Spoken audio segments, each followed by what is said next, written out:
Congresswoman Tulsi Gabbard appeared on the Joe Rogan Experience to talk about resigning from the Democrat Party and how her future in the party changed after she revealed Kamala Harris's failures in California government when they faced off against each other on the presidential debate stage in 2019. The things that she's done that are absolutely illegal, like forcing people to work as labor, as cheap labor for the state to fight wildfires after they're supposed to be released. Exactly. They did their time.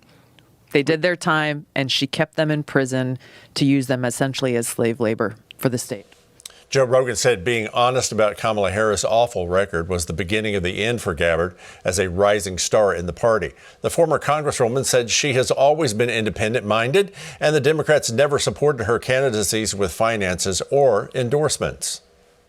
They found out very quickly, like, oh, okay, she's not somebody that, the puppet masters can control. She's not just going to read the talking points when she goes on TV or stands on the House floor. And that's where things started to take a turn, where those who are in those positions of power said, okay, she's somebody who could expose our weaknesses, expose our insecurities, expose the hypocrisies in our arguments, and started to create that distance, and then resorted to the smear and the discrediting and the attacks, and then ultimately total media blackouts. Former Republican House Speaker Newt Gingrich offered this perspective on Gabbard to Fox News. I think Tulsi is somebody who has always spoken her own mind. She's always been sort of an independent maverick. And I think when she ran for president, she realized how really isolated she was from the great majority of the Democratic Party, which is now, frankly, a pretty weird party. Gingrich believes Tulsi Gabbard's resignation announcement is a sign more members will leave that party. Tim. Tulsi Gabbard turned in her Democrat card, and here's how Joe Biden's press secretary responded to that. Is the president sad to see Tulsi Gabbard leaving the Democratic Party? I don't have any comment on that. I'm not going to comment on that. Well, we couldn't get a White House response. I know you'll comment. Were you surprised at the announcement? And what do you think is next for her?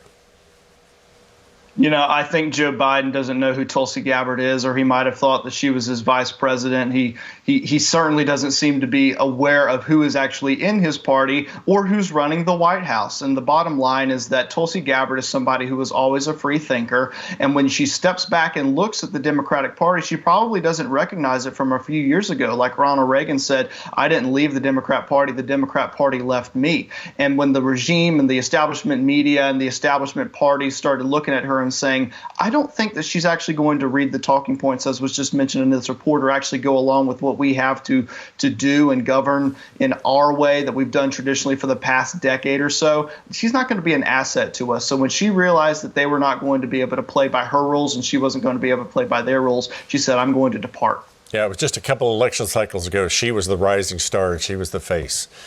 The midterms are almost here now. What are some of the key races you think may shock Democrats by going Republican?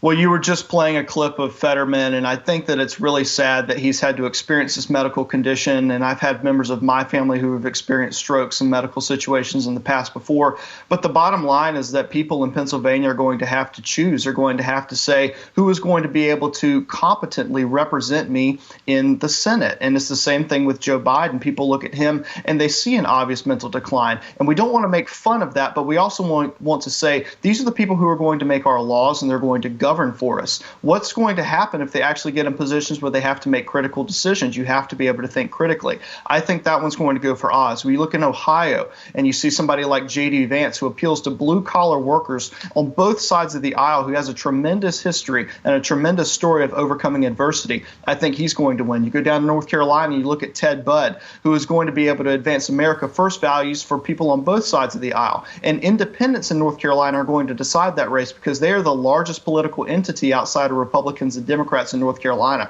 But all across America, I think you're going to see people look at Joe Biden's America and Donald Trump's America and say, I don't want more of Joe Biden's America, spiking inflation, high crime rates, soaring gas prices, and I want the Republicans back in charge to start governing for the American people.